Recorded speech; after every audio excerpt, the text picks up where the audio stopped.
Today, I'm going to be making Cuba into an economic powerhouse ready to take over the entire known world. And I'm going to be showing you exactly how to do it. So you picked up your copy of Vicky 3. You see this beautiful map and have so many campaign ideas. You start your first playthrough and proceed to drive your economy right into the ground. Out of the want to get better, you try and play the tutorial. And come to find out that doesn't help at all. So today's video is going to be strictly focused on how to build your economy. And I'm going to be making Cuba into the most powerful nation on the planet. Better than Luba, better than Cuba, better than Fuba or Great Booba. Dear God, not even a minute in and I'm already having a stroke. Anyway, Cuba starts off as a puppet state of Spain. So to make things a bit easier, I'm going to play as Spain and seize control of Cuba from my perspective. So we're going to be starting as this lovely girl here. Oh my God. In CK3, you can literally have the most beautiful characters. And in this game, nightmare fuel. Nightmare, nightmare, nightmare, nightmare. So starting here in Spain, you'll notice we can't modify Cuba directly because it's a puppet state. And that's a bit of a problem because this video is specifically dedicated to showing you everything I've learned in the first few dozen hours of playing this game on how to get the biggest economy in the world just by building. Naturally, my first order of business is to seize control of Cuba. If I select a county, you can see I have all these buildings I can make: wheat farms, livestock ranches, and more. Now, the first one I'm going to build is two little construction centers here. What this center does, it gives you a little bit of this construction currency that lets you build buildings faster. It also improves the efficiency with which you build buildings. So now we can go ahead and unpause. We'll crank this bad boy up to 5 speed because we're not cowards. So now that that's done, I'm also going to build a ton of barracks. Okay, so we've built 35 barracks, and with that, we have 35 total battalions here.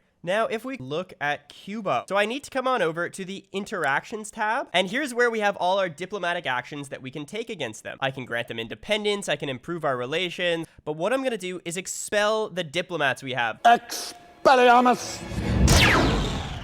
And you'll notice immediately this diplomatic play option shows up. How you can think of diplomatic play is essentially demands you make on another nation. We have the option to annex them. I'm going to do that. You'll see this little tab pops up here for the diplomatic play. Now, this little wheel will slowly and surely tick up as a phase of escalation happens. And when we get to the end of the escalation, they will either decide to go to war or to capitulate. So what I'm going to do is take my military and mobilize all my troops. Now, you can see as our troop mobilization is happening, they are fearful of us, I'll tell you that much. Now, the screen just disappeared, and the reason being is because they've backed down from our diplomatic play, completely yielding the primary war target to us. We literally just bullied an entire nation into them just being our subjects, so that's good. And as Anakin would say, here's where the fun begins. So here's the problem with Cuba. It's quite tragic. It's really got no buildings. But don't worry, because I'm trying to make this into the best state in the entire game. Now I'm going to come back to Madrid over here and reduce these construction sectors I built. I'm then going to come to Cuba and just max out the construction sectors. Remember, these improve the construction efficiency in the state they were built. I know what you're thinking. This guy is a mad lad. He's going to be spending so much money. But don't worry, I have a plan. You'll also notice we are running a negative gold amount right now. So I'm going to come on over to my budget and start working things out. Here's all the money we make, and here's all the money we spend. Based on our taxes, we have a medium tax level. Now, I don't want to be running too far in the negative, so I'm going to start taxing my peasants very, very heavily just to get some basic infrastructure. You can see here that we are taxing goods. Specifically, we are taxing liquor. Liquor? I hardly know her. Yeah, boy. Now, I'm also going to start taxing grain because that will give us a massive influx of gold on a weekly basis. Now, looking at my expenses, I'm paying medium government wages and military wages. I'm going to crank these down to negligible amounts. And like this, we're making a lot of money per month, and that should kind of keep us afloat as we build up a massive construction sector. Okay, so we've built 10 construction sectors, and if you take a peek, we're currently spending 30K every time we build a building. Now, if I hover over this, it'll show me what that 30K is comprised of. And you can see we're spending 24,000 on wood. You'll notice Cuba has these logging camps. Now, the more wood we produce, the cheaper that good is going to be when we use it to construct things. So I'm just going to go ahead and start maxing out my logging camps to try and build as many of them as possible. I could also import wood, but that's a discussion for later in the video. Now, the next thing we have to talk about is I currently have no active research. So if we come over to the technology tree, there's three types of technologies we can get: production, military, and society. For our purposes, I'm going to be going down production, and in production, there's all kinds of techs we can research, like distillation, or cotton gin, or lathe. You want to prioritize technologies that are going to give you better production methods so that you can be more efficient. The first one I'm going to be looking for is tanneries. Let me give you an example. So if I come over to my logging camps, you can see we're making $3,000 a month, and the production methods are listed here. You can see that the basic production method in logging camps is simple forestry, dudes running around with little axes. However, if I wanted to move to sawmills, we would be able to produce more wood. However, we would consume tools. So I'll just change production methods to show you. And the weekly balance went up to 6,400.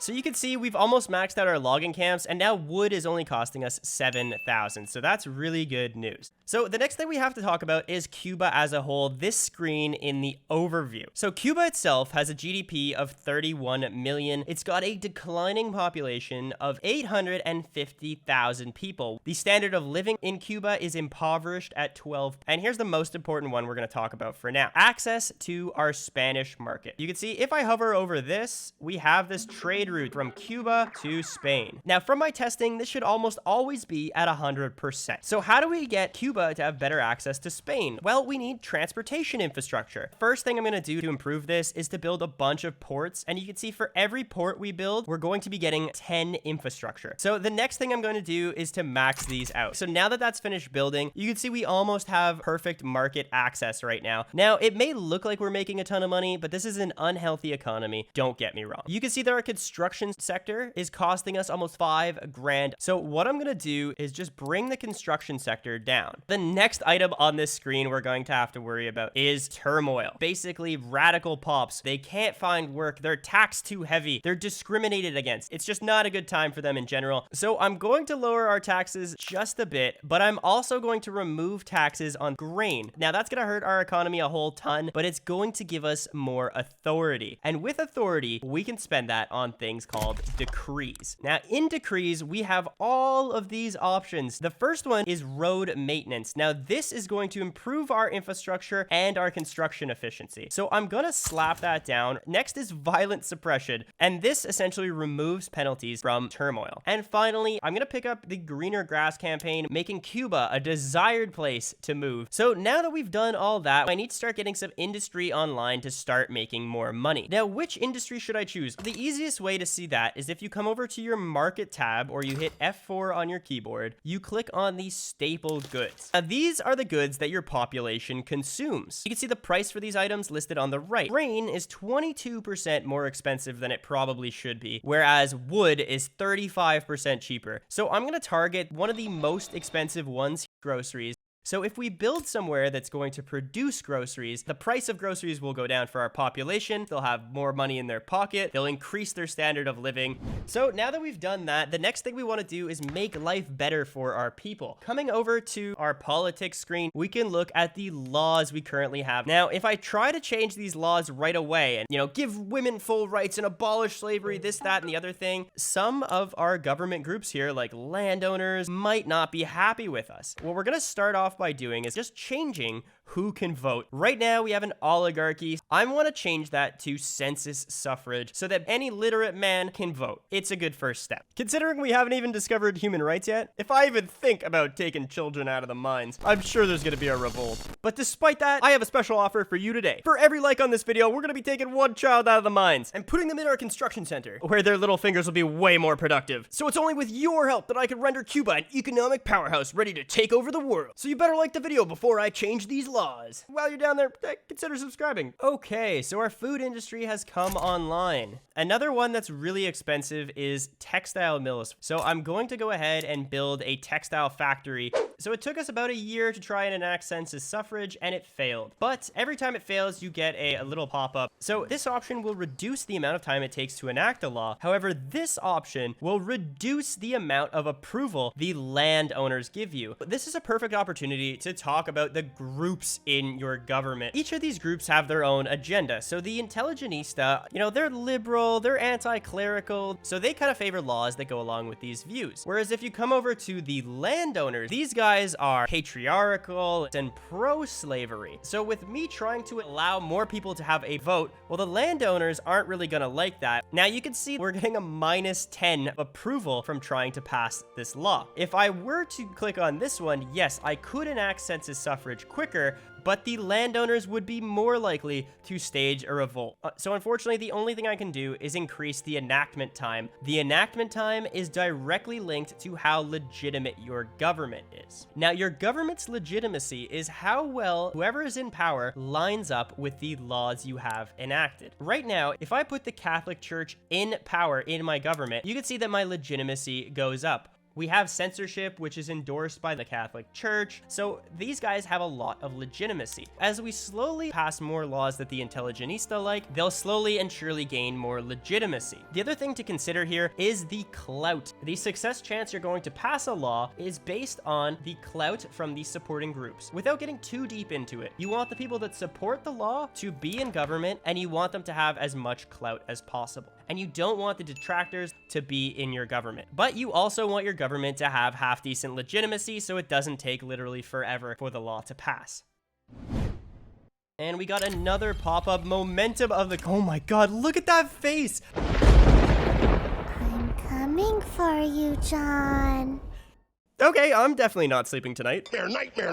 Perfect, and we've passed census suffrage, so the next thing I want to do is try to ban slavery. Next, I want to make my food industry even more productive. Now, I could make this more efficient if I change the production method they use from jars to canneries. But canneries will require fish and iron. That's good news for Cuba because we have fish and we have iron. The only problem is that iron mines consume tools. We'll have to build a tools workshop up here and increase our production of tools next. Perfect, and we got our tools manufactory online. It means we can start to build an iron mine, a coal mine, and fishing wharves after that. So I want to be more efficient at producing tools. The way I'm going to do this is change to the water tube boiler, which consumes coal. And now that there's a demand for coal, the employment will start going up here in the coal mine. Clean, very clean coal. We're gonna put the miners to work. I'm also going to enable canneries. Now you can see we are doing well in terms of money, so I can come over to my budget and slowly and surely lower the taxes for people. Now, looking at my Spanish market, one of the other goods that is heavily sought after is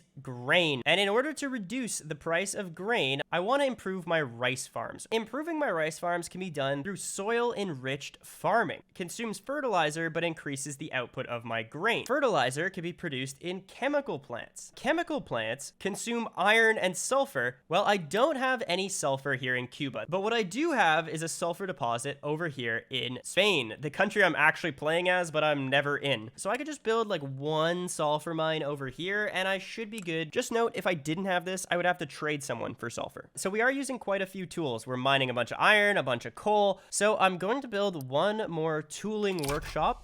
Just in general, if this little bar here is yellow, it's usually a good idea to consider expanding the building. Oh, and Cuba's really pumping now. We got a GDP of 4 million, which is bigger than Norway, but not quite as big as Persia. We're climbing, baby. We're climbing here. And it'll only be a matter of time before Queen Isabella releases Cuba on the world. Looking at our technology, you could see that we're going to unlock railways in about 7 months' time. This unlocks a production method for all of our buildings called rail transportation, which reduces the number of laborers you need and increases the productivity. Now, I want to start putting railways in because if you look at our infrastructure, we're currently sitting at 63 of 69. Nice. So it's time we start planning for the future. Railways consume coal and engines and produce transportation. Fair enough, we have a coal mine, and if we were to produce a motor industry, well, they consume steel. We don't have any steel. So we need a steel mill first, then we could build a motor industry, and then we can get on building a railway.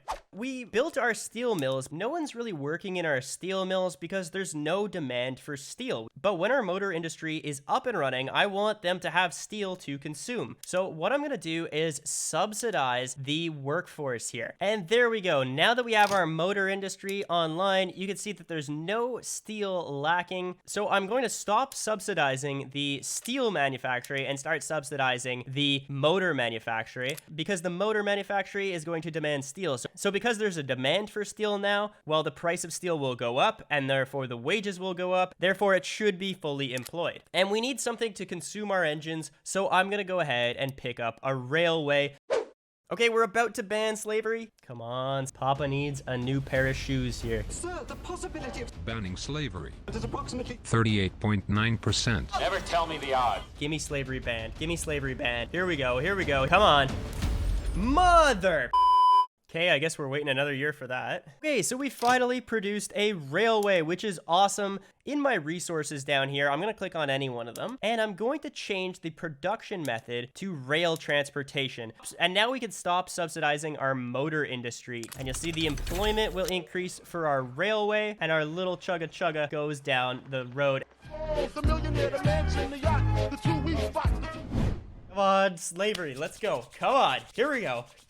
Yes, okay, perfect. So we've banned slavery, beautiful. And you can see a huge jump in our balance of money. So what we just did by abolishing slavery, we made those former slaves richer. And when they're richer, they can buy more goods. And when they can buy more goods, well, they pay more income tax. Coming over to my laws, the next one I want to fix is our segregation laws here. You can see that we are racially segregating people. Basically, any foreign cultures, we are discriminating against them. If we look at our population, the Afro-Caribbeans will tend to want to move away. Why? They're currently being discriminated against in Spain because their heritage is African, despite them speaking Spanish. But I want to enact cultural exclusion, which essentially only discriminates against people with literally nothing in common to us. We want to make things a little bit better for our people here, and that's going to be the next best way to do it, I think.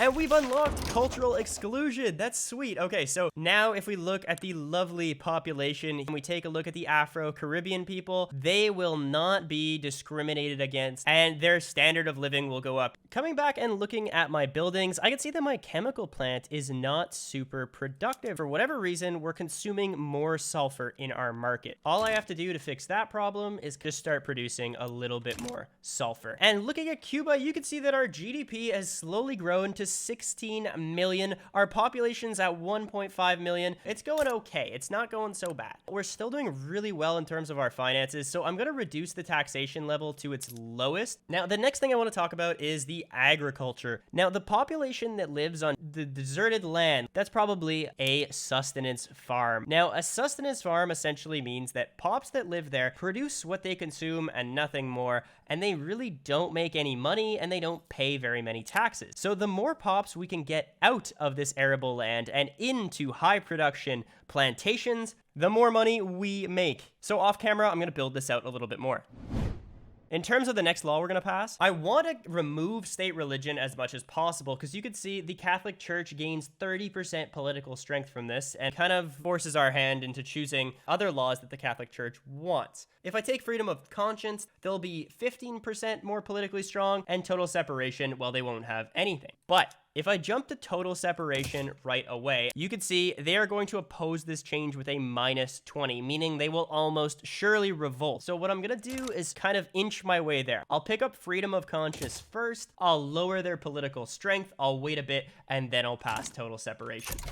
Next, we have to talk about bureaucracy. So you can see that we currently have a balance of -400 bureaucracy, and this is causing 56% tax waste. So any tax that we get, well, 56% of it, consider it burned. Well, where does bureaucracy come from other than government administration buildings? Okay, so we've built our government administration center. Let's take a look at it. It will take paper and transfer that into bureaucracy and taxation capacity. So what's taxation capacity? Well, if you take a look at Cuba here, you can see that we have 1.84 million people living there. meaning we need 184 taxation capacity. So for every 10,000 people, we need one of this unit. If you're short on taxation capacity, you basically don't tax those extra pops. Now, these buildings also produce bureaucracy. So the cost of bureaucracy is calculated by how many people you have in your world. You could spend it on different institutions, which we'll talk about later, and it's spent on trade routes. So I'm going to build a couple more, but because they consume paper, I'm also going to build a couple more paper mills. You know, the price of paper just went up, but we just produced a paper mill, which I thought was weird. So I came to take a look at my trade routes, and it would appear that I have a trade route with Portugal. Now, I didn't set this up. Portugal set this up, and they are buying paper from me. Iberia, man, the place is cutthroat. You turn your back for 2 minutes and Portugal's buying up all your paper. For now, I want paper to be cheap because we are directly charged for the paper that our government buildings are consuming. So I'm just gonna come over to Portugal over here and set up an embargo. So you'll see just that action put the price of paper down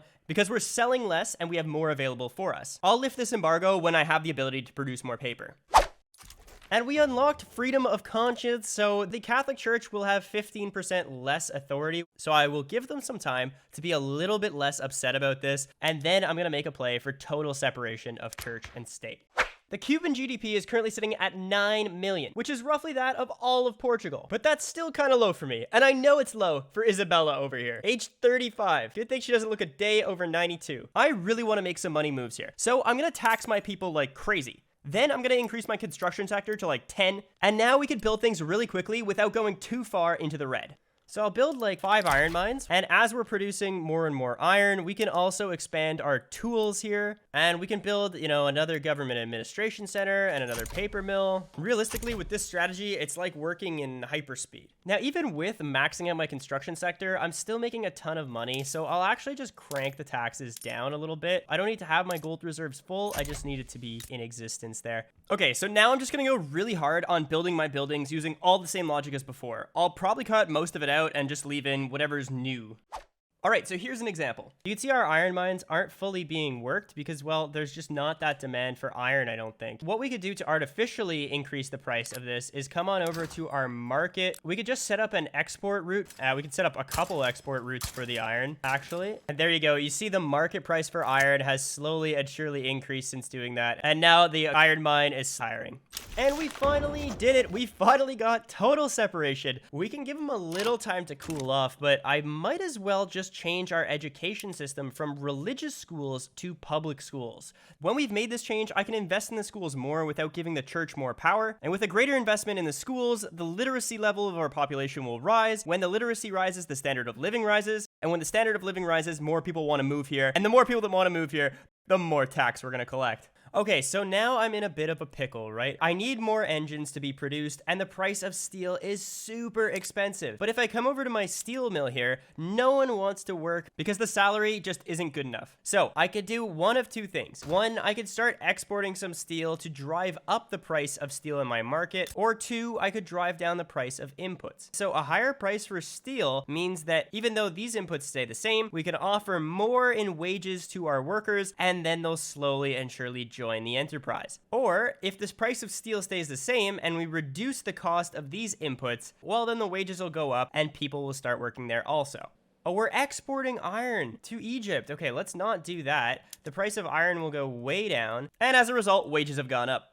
Now we have a ton of excess bureaucracy from our government buildings. Something else you could spend bureaucracy on are these institutions. So you unlock institutions from different laws. I got public schools, and so because I have a school system, I have this education institution.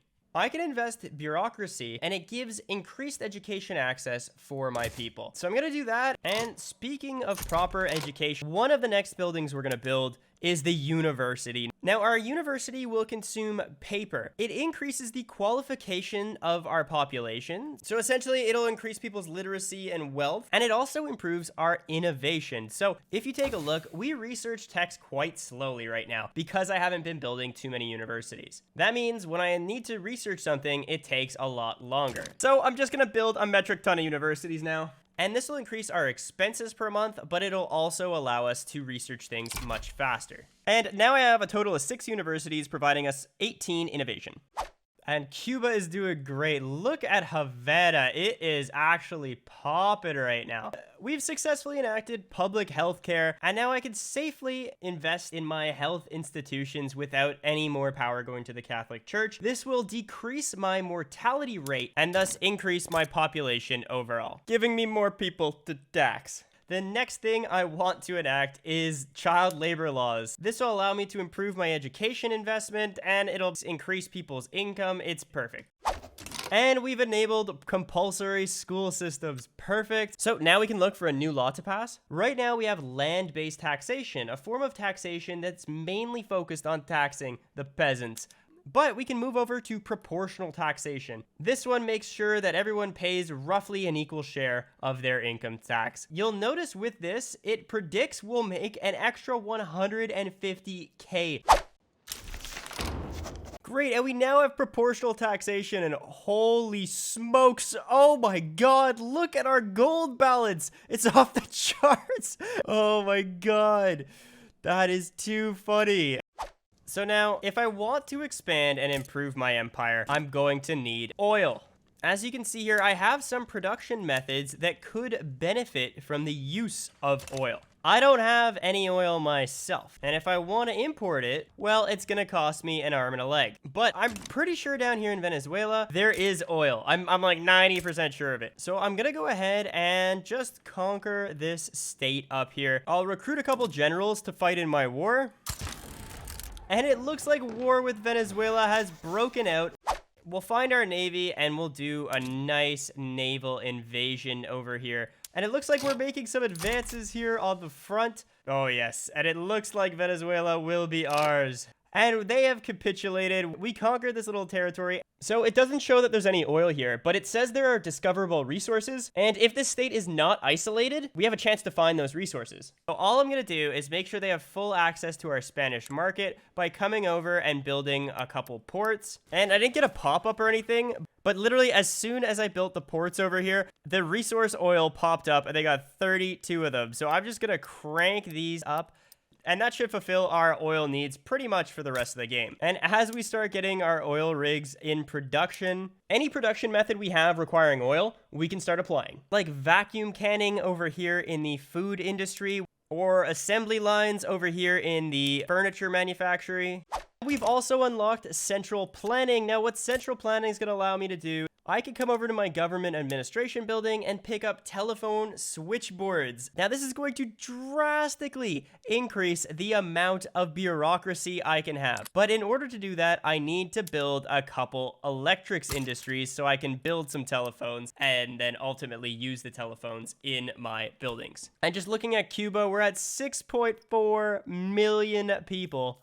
I'm going to change my government building here to the telephone switchboard. And with that switch in production method, we have a ton more bureaucracy now. So I'm going to use that bureaucracy on improving our education and our health insurance. So now just anytime a building's maxed out, I just increase the production there. And we have 100 universities here, which ultimately yield weekly innovation of 510. So I've been going absolutely crazy, building every building known to man, and we are just flying now. Cuba currently has a GDP of 326 million.